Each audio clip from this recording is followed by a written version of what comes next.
यही है इस वीडियो का मेजर पॉइंट जो आपको स्किप करना नहीं चाहिए, इसीलिए आपको वीडियो लास्ट तक देखना चाहिए। मार्केट लगभग 15% डाउन था, अभी फिलहाल 8% डाउन है, लेकिन कुछ स्टॉक हैं जो रॉकेट की तरह बढ़ रहे हैं। उसमें से क्यूपिड एक स्टॉक है, लगभग 77-80% का रिटर्न दे चुका है मार्च से अब तक का। और अगर एक साल के बीच का रिटर्न अगर देखेंगे तो लगभग ये 10 गुना हो चुका है, इसलिए ये सेंटर ऑफ अट्रैक्शन बना है। अगर आप सर्च करोगे last 6 year highest return stocks, highest grown stocks, तो क्यूपिड उसमें से एक स्टॉक है। तो आज हम बात करेंगे ये बिजनेस मॉडल कैसे काम करता है। एक बात, मैं जब कभी भी कोई भी रिसर्च करता हूँ मैं पेपर नोट्स बनाता हूँ, मैं आपको शेयर करूँगा ये पेपर नोट्स। जिसको भी नोट्स चाहिए नोट्स लिख के कमेंट कीजिए, मैं इसका पूरा जो स्टडी किया हूँ वो आपके साथ शेयर करूँगा। वो बहुत इंपॉर्टेंट है, वीडियो के माध्यम से सारी चीज़ें बताना बहुत ही मुश्किल है। तो चलिए शुरू करते हैं डिटेल्स जानने के लिए। पहले जैसे मैं बता रहा हूं कि निफ्टी आज के डेट में 24,203 के आसपास ट्रेड हो रहा है और प्रीवियस हाई से अगर लो तक देखें तो 15% का एक करेक्शन दिया था, लेकिन अभी मार्केट रिकवर होने के बाद भी लगभग 8% नेगेटिव है।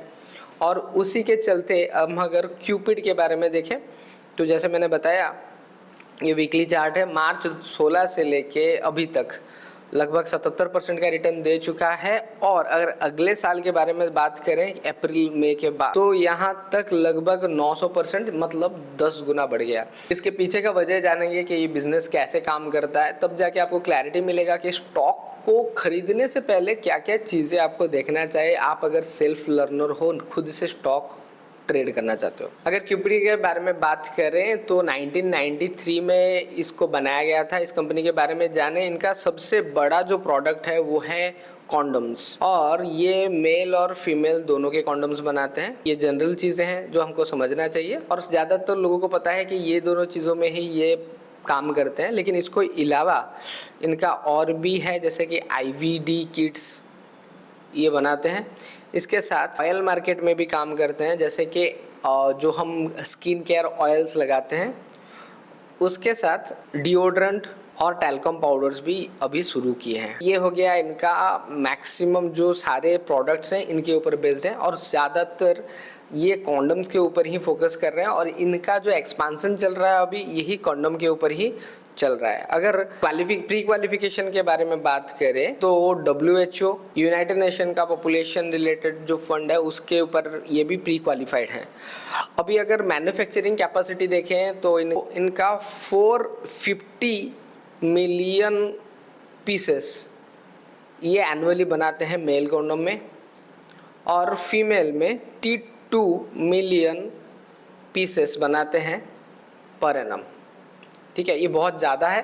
और ज़्यादातर ये B2B बिजनेस करते हैं। इनका जो कस्टमर है तो ज़्यादातर गवर्नमेंट है, गवर्नमेंट के साथ ये काम करते हैं। और जो भी ऑर्गेनाइजेशंस हैं जैसे NGO हो गया या दूसरे कंट्रीज़ के जो भी बड़े बड़े ऑर्गेनाइजेशंस हैं वो खरीदते हैं। ये B2C के ऊपर अभी करेंटली फोकस कर रहे हैं, पहले ये B2B के ऊपर ही फोकस कर रहे थे। तो गवर्नमेंट के साथ काम करने का एक फ़ायदा ये है कि गवर्नमेंट छोटे मोटे ऑर्डर्स नहीं देती, पूरा एक स्टेट के लिए, कंट्री के लिए बहुत ही बड़ा ऑर्डर देती है। तो जब भी ऑर्डर बुक खुलता है इनका बहुत ही बड़ा खुलता है। और इसके साथ भी कुछ प्रॉब्लम्स ऐसे भी हैं, गवर्नमेंट के जो पेमेंट्स हैं वो बहुत ही स्लो रहते हैं। गवर्नमेंट का पेमेंट्स या फिर उनका जो पेमेंट स्ट्रक्चर होता है, पार्टली पेमेंट आता है, ये सारी चीज़ें गवर्नमेंट मतलब बिजनेस को रन करने के लिए थोड़ा प्रॉब्लम क्रिएट कर सकते हैं। इसके साथ ही अगर नया कैपेक्स इसके बारे में बात करें, न्यू कैपेक्स के बारे में, तो अभी एक नया लैंड एक्विजिशन इन्होंने किया है जहां पर इनका फोकस है 1.2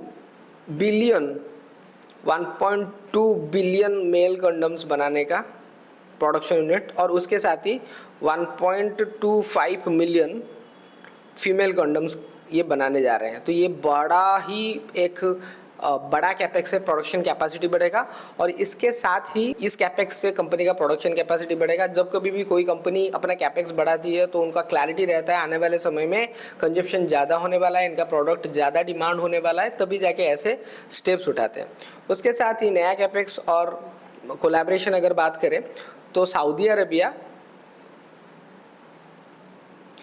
अरेबिया के पास, बॉर्डर के पास इनका एक फैक्ट्री बनाने जा रहे हैं, ओके, जहाँ पर FMCG इनका बनेगा। एफएमसीजी मतलब जैसे कि टेल्कॉम पाउडर, डिओड्रेंट, टेल्कॉम पाउडर। तो आपको पता है सऊदी अरबिया बहुत ही हीट एरिया है, वहाँ पे जब परफ्यूम सेल होता है कोई ब्रांड का तो एन नंबर ऑफ सेल होता है। ज़्यादातर जितने भी डिओड्रेंट कंपनीज होते हैं वो जाके सऊदी अरबिया में अपना प्रेजेंटेशन देते हैं। के साथ एफएमसीजी में टेल्कॉम पाउडर हो गया या फिर लुब्रिकेंट ऑयल्स हो गया, इनके ऊपर भी वहाँ पे प्रोडक्शन होगा। ये एक बहुत ही बड़ी मतलब खबर है कंपनी के लिए। और एक प्रॉब्लम भी है जो मैं दिखाना चाहूँगा आपको। रिसेंटली एक सिविल केस इनके ऊपर शूट हुआ है जो कि चल रहा है अभी राजस्थान में, वो अभी तक सॉल्व नहीं हुआ, पेंडिंग है। ये सारी चीज़ें कंपनी के अबाउट में बताना चाहूँगा कि कंपनी का ऐसा स्ट्रक्चर है। अगर रेवेन्यू मॉडल के बारे में बात करें तो इनका जो बिजनेस है लगभग 57% मेल कॉन्डम्स बेचते हैं और 27% इनका फीमेल कॉन्डम बिजनेस है। और बाकी जो अदर्स रहा इसमें एफएमसीजी जैसे कि ऑयल, टेल्कॉम पाउडर, डिओड्रेंट, ये सारे बिजनेस में ये फोकस कर रहे हैं। तो जनरली जो फीमेल कंडम का कंजप्शन और ये इसके ऊपर ज़्यादा फोकस किया जा रहा है क्योंकि साउथ अफ्रीका हो गया और दूसरे जो एक्सटर्नल बाहर के देश हैं वो इसके ऊपर ज़्यादा फोकस कर रहे हैं क्योंकि ये इसमें HIV और STI जैसे प्रॉब्लम्स से दूर रहा जा सकता है। तो आने वाले आधुनिकीकरण के देश में ऐसे प्रॉब्लम्स देखने के लिए मिलते हैं, इसीलिए इस कंपनी का जो सेल्स है, ऑर्डर बुक है, वो ज़्यादा से ज़्यादा बढ़ते जा रहा है। क्यूपिड के फाइनेंशियल्स के बारे में बात किया जाए तो बहुत ही इंटरेस्टिंग है। तो इसका जो 52 वीक हाई लो अगर देखेंगे तो 132 तक था जो कि आज बनाया है और 52 लो है 15 रुपये। तो लगभग एक साल के अंदर 15 से लेके 130 तक आ चुका है। तो हम देख पा रहे हैं कि 9 गुना तो यहाँ पर ही बन चुका है। EPS जो है यहाँ पे 62 पैसे का EPS दिखा रहा है। बुक वैल्यू जो है वो 3 रुपये का बुक वैल्यू दिखा रहा है। ये जनरल आइडियाज़ है। इसके साथ ही अगर फाइनेंशियल्स में हम जाएं और रेशियो एनालिसिस चेक करें, देखिए रेशियो बहुत ही इंपॉर्टेंट है। जब भी कोई स्टॉक हम खरीदते हैं या फिर इन्वेस्टमेंट करते हैं या फिर कोई बिजनेस को स्टडी करते हैं तो उस बिजनेस को स्टडी करने के लिए देखिए रेशियोज बहुत इंपॉर्टेंट है क्योंकि जब कोई बिजनेस को हम स्टडी करते हैं तो वो बिजनेस कैसे काम कर रहा है, उसके फाइनेंशियल स्ट्रेंथ को लेके हम आगे जाके उसका जो ग्रोथ है उसको फोरकास्ट कर सकते हैं। Number speak louder. अगर किसी बंदे का सिविल स्कोर बहुत डाउन है तो उसको अगर आप भी पैसा देते हो तो वो वहाँ पे डूबेगा क्योंकि उसका लौटाने का जो नियत है वो ख़राब है। उसी तरह कंपनी के अगर फाइनेंशियल्स आप शॉर्ट टर्म में देखना चाहते हो तो रेशियो की एनालिसिस के थ्रू दिखा जा सकता है। तो यहाँ पे अगर रेशियोस में देखूँ तो यहाँ पे जो बेसिक EPS है वो 21 रुपये से गिर के 25 रुपये तक गया है, लेकिन मुझे नहीं लगता ये सही आंकड़ा है। मैं डाउट कर रहा हूँ क्योंकि मैं जब क्यूपिड के प्रॉफिट एंड लॉस स्टेटमेंट में जा रहा हूँ अदर वेबसाइट में तो यहाँ पे मैं देख पा रहा हूँ EPS इनका ग्रो कर रहा है। प्रॉफिट अगर बढ़ेगा तो EPS कभी भी नहीं गिरेगा। तो मैं यहाँ पे ये जो EPS बेसिक EPS है ये यहाँ पे अगर गिर रहा है तो मैं थोड़ा डाउटफुल हूँ। इसीलिए मैं हमेशा 1, 2, 3 जगह चेक करता हूँ या फिर मैं डायरेक्टली एनुअल रिपोर्ट्स में चला जाता हूँ जहाँ पे अर्निंग्स को आउटस्टैंडिंग शेयर के थ्रू मैं डिवाइड करके चेक करता हूँ। तो ये भी आप क्रॉस चेक करिएगा। हमेशा कोई भी एक पर्टिकुलर वेबसाइट के ऊपर फोकस ना करें, हो सकता है कुछ गलतियाँ हो जाए क्योंकि ये सारे सॉफ्टवेयर से रिलेटेड है, फेच करने में डेटा कुछ प्रॉब्लम हो सकता है। दूसरा बुक वैल्यू अगर देखा जाए तो बुक वैल्यू यहाँ पे भी गिर रहा है। एसेट्स हल्का सा ये बेच रहे हैं। हो सकता है इसका रीज़न हो सकता है कि बिजनेस को मॉडिफाई करना हो या फिर जो पुराने एसेट्स हैं उसका वैल्यूएशन ज़्यादा हो चुका हो, उसको बेच के नए सेटअप्स डालना, ये भी हो सकता है। इसके बाद मार्जिन रेशियो देखेंगे तो 33% का ग्रॉस प्रॉफिट मार्जिन है, 31% का ऑपरेटिंग मार्जिन है और 22% का नेट प्रॉफिट मार्जिन है, जो कि मैं अगर देखूं 33% से 22% तक सफ़र में लगभग इनका 11% का ऑपरेशनल कॉस्ट जाता है और जो भी इंटरेस्ट है, अदर इनकम है, ये सारे चीज़ें इसके अंदर ही मैनेज हो जाता है। तो एक अच्छा सा बिजनेस मॉडल है क्योंकि नेट प्रॉफिट मार्जिन 20% जहाँ पे आ रहा है वो अच्छा है। अगर पास्ट सिनेरियो में देखें तो यहाँ पे अगर देखेंगे ग्रॉस प्रॉफिट मार्जिन में भी ग्रोथ देखने देखने के लिए मिल रहा है। जनरली ये ग्रोथ कब देखने के लिए मिलता है, जब मटेरियल कॉस्ट सस्ता हो या फिर सेल्स आप ज़्यादा प्राइस में कर रहे हो। उसके साथ ऑपरेटिंग मार्जिन देखेंगे 26% था, अभी 31% है। तो ये तब बढ़ता है जब सैलरीज कुछ ज़्यादा बोनस वगैरह पे करना स्टार्ट करे या फिर मैन्युफैक्चरिंग में थोड़ा सा ज़्यादा खर्चा हो, टेक्नोलॉजी एडॉप्शन ना हो। और नेट प्रॉफिट मार्जिन इन दोनों को लेके ही प्रोड्यूस होता है। अगर कंपनी कोई भी डेट ज़्यादा हो जाता है तो नेट प्रॉफिट मार्जिन थोड़ा हल्का सा गिर जाता है। रिटर्न रेशियो देखेंगे तो 11%, 16%, 11%। तो आरओई आरओसी जनरली थोड़ा हल्का सा लो है। तो प्रीवियसली अगर हम देखेंगे 18%, 25% का इन्होंने आरओई आरओसी दिया हुआ है, लेकिन इस साल का आरओई आरओसी कंपैरेटिवली थोड़ा स्लो लग रहा है क्योंकि ग्लोबली टेंशन्स चल रहे हैं, इसके चलते हुए थोड़ा सा स्लो डाउन हो सकता है। लिक्विडिटी रेशियो अगर देखें, ये चीज़ मुझे बहुत ही अट्रैक्टिव किया, 13 गुना कैश पकड़ के बैठे हुए हैं। तो जनरली लिक्विडिटी रेशियो कितना होना चाहिए आप मेरे को कमेंट करके बताओ। ये मेरे हिसाब से बहुत ज़्यादा है। ये ज़्यादा कब रहता है लिक्विडिटी, जब आप कुछ एसेट्स बेचते हो तो आपके पास कैश होल्ड होता है, या फिर आपको लगता है कि आपका इंडस्ट्री स्लो डाउन हो रहा है तो आप कैश में बैठते हो। मेरे हिसाब से ये कंपनी दो चीज़ों के लिए कैश में बैठा हुआ है। नंबर 1, कैश किंग होता है कब, जब इकोनॉमी स्लो डाउन हो। लेकिन इनका तो अच्छा चल रहा है जितना पता है, तो इन्होंने एसेट्स सेल किए हुए हैं, इसलिए इनके पास कैश रेशियो ज़्यादा है। लेकिन एसेट्स इस साल उन्होंने सेल किए हुए हैं, लेकिन प्रीवियस ईयर भी इन्होंने अच्छा कैश होल्ड किया था। और लास्ट 5 सालों में आप अगर देखोगे तो अच्छा कैश ही इन्होंने होल्ड किया था। तो ये एसेट की वजह से नहीं है, ये कैश क्यों होल्ड कर रहे हैं। सिंपल सी बात है, आपको कॉमन सेंस यूज़ करना पड़ेगा। जब कभी भी आप गवर्नमेंट के साथ काम करते हो तो गवर्नमेंट के पेमेंट डिले हो सकते हैं, तो आपको जो वर्किंग कैपिटल है उसको मेंटेन करना पड़ता है। तो जब वर्किंग कैपिटल आप मेंटेन करोगे तभी जाके स्मूथली आप बिजनेस रन कर पाओगे। गवर्नमेंट के पेमेंट के ऊपर आप भरोसा नहीं कर पाओगे। ये चीज़ कंपनी के मैनेजमेंट का इथिकलनेस और स्ट्रेंथ दिखाता है, मैनेजमेंट कितना एडवांस है और बहुत अच्छे तरीके से फाइनेंशियल एनालिसिस कर पा रहा है। और इसी के साथ अगर लिवरेज रेशियो देखेंगे तो लिवरेज रेशियो पता है यहाँ पे पूरा नेग्लिजिबल रेशियो है।